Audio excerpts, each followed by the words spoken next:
परम प्रेममय जुगपुरुषोत्तम श्री श्री ठाकुर परमाराध्या जगज्जननी श्री श्री बड़मा और ठाकुर परिवार श्रीचरणे मोर कोटि कोटि प्रणाम एवं आजिर एही भिडियो देखुथिबा समस्तिंकु मोर आनंदित जयगुरु।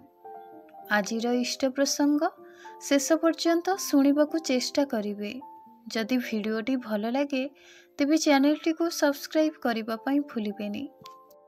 अनेकंक ठारू शुणिबाकु मिले टंका नथिले भाव कण रुहे, सबु भाव सुखी जाए आउ पुणी सुख आसिबो बा केउठु। तेणु ठाकुर एही संबंध रे बुझाई कहिले। आलोचना प्रसंग द्वितीय खंड। ठाकुर आहारादि समापन परे मातृ मंदिरर उत्तर दिग बारंडारे खट उपरे पड़िथिबा बिछଣା उपरे बसी थांती। सेही घर भितरर जागा अपेक्षाकृत कम थाए आउ ठाकुरंकर खटटी भी बेस किछि जागा नहीं थाए। तारी पाखरे माँ माने अनेक जन जनक उपरे जणे चापिचुपी होई बसी रही थांती। एहा देखि ठाकुर स्नेहल दृष्टि रे सेही माँ मानक आड़कु चाहि कहिले, जदि हुए सुजन तेंतुली पत्र रे 3 जन, अर्थात तुमे एते लोक अथच एई टिकिए जगारे बसिछ, किंतु काहारी तो कहीं असुविधा बोध हुए ना। तुम मानकर इमिति बसिबा धरण देखि मने हेउछि तुमे व्यक्तिगत भावरे केही भी असुविधा मने करुना। तुमे प्रत्येक ही भावुछ अन्यर जेपरि असुविधा न हुए, एहा भाबी ही निजे यथा संभव कम जगह मध्यरे बसी अन्यर बसिबारे सुविधा करिदेबाकु चेष्टा करुछ। एई जिनिसटा केते भल। घर संसार रे बा समाज रे एई भावटा जदि फुटी उठे तेबे मनिषर जीवन ढेर बेसी आनंदकर होई जिवो। एहीपरि भाव और भल पाइबार संपद जहार थाए तार टंकार अभाव हुए ना। तार चरित्र ही ताकु सबु दिग देई उज्जवल करि तोले। सुख तार पछे पछे बुले। हेले सेही मनिषटी किंतु निज सुखर नजर रखेना।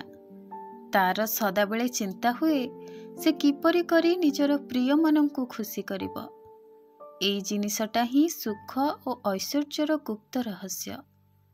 झगड़ा झाटी करी कौन सुख थाए? सुख थाए अन्य को यथा संभव सुख सुविधा दे पारे। एथिरे आत्मसंयम आसे, निजर प्रयोजन बाहुल्य कमी जाए। तुमे माने जदि एई भावरे चालिबो, तुम मानंक पुओ झियो माने मध्य एई भावरे चालिबे। ठाकुर आहुरी मध्य कहिले, जेउ माने जेते प्रत्याशा शून्य सुनिष्ठ और कर्म माताल से माने सेते सुखी हुअंती। जेउ मानकर प्रत्याशा न थाए से माने जेतेबेले सामान्य किछि भी पांती सेथिरे से महासुखी अनुभव करंती। न पाइले भी किछि अफसोस रहिना सेमानंक मध्यरे। हेले प्रत्याशा पीड़ित जेउ माने से माने कदापि संतुष्ट होई पारंती नहीं। तेणु सेमानंकर सुख बा आसीबो केउठु?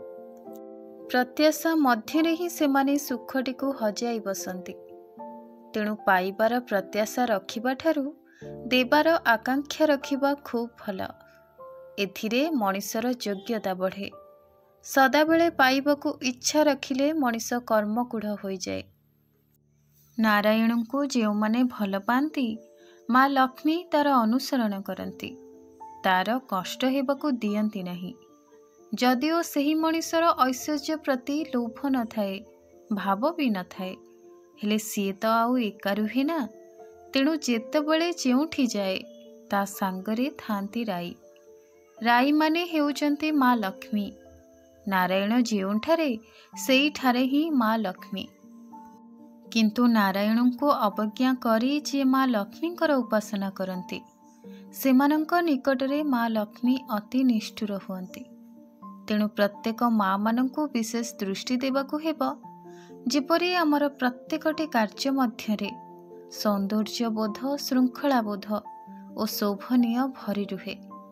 एथिरे माँ लक्ष्मी खुशी हुअंती। आउ माँ लक्ष्मी खुशी हेले आमर सुख स्वच्छंदरे कौनसी व्याघात घटिब नहीं। किंतु आम मानंक द्वारा कौनसी सामान्यतम व्यापार रे ବିଶୃଙ୍ଖଳା ଯଦି ରହିଯାଏ ତାହେଲେ ଏହି ଅଭ୍ୟାସ ଅନ୍ୟକୁ ମଧ୍ୟ ରଞ୍ଜିତ କରି ତୋଳିବ। ତେବେ ଆଜିର ଇଷ୍ଟ ପ୍ରସଙ୍ଗ ଏଇଠାରେ ଶେଷ କରୁଛି। ପୁଣି ଆଲୋଚନା କରିବା ଆଉ ଏକ ଇଷ୍ଟ ପ୍ରସଙ୍ଗ। ସେ ପର୍ଯ୍ୟନ୍ତ ଆପଣ ସମସ୍ତଙ୍କୁ ଜୟଗୁରୁ। ବନ୍ଦେ ପୁରୁଷୋତ୍ତମମ୍।